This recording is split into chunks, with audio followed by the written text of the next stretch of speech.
Le Flash Info avec le centre de stockage de la Manche. Et à la une de cette édition, le rapport concernant la crise agricole va être dévoilé aujourd'hui et dans l'attente de cette annonce, la FNSEA va maintenir les barrages qui s'étendent dans d'autres régions. Ce rapport tant attendu devra déterminer qui de l'industrie ou de la grande distribution est responsable du ralentissement de la hausse des prix qui doit être versée aux éleveurs.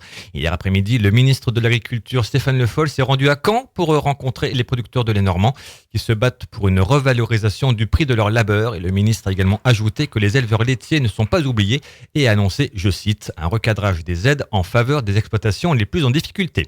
De plus, le Front National soutient le mouvement de grogne des agriculteurs et se veut solidaire en proposant des solutions, entre autres lutter contre la concurrence déloyale des producteurs étrangers, imposer des prix d'achat raisonnables à la grande distribution et aux transformateurs industriels.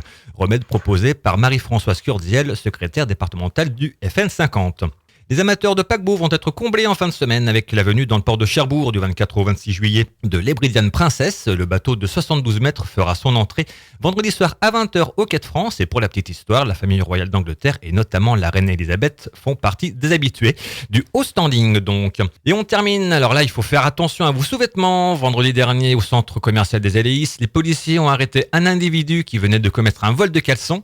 Les pièces concernées étaient du nombre de 3. L'interpellé a été emmené au commissariat de Cherbourg. Les caleçons sont sains et saufs. Le Flash Info vous a été présenté par Landra, centre de stockage de la Manche à Digulleville. Pour en savoir plus et visiter notre centre, 0810 120 172, coup d'un appel local.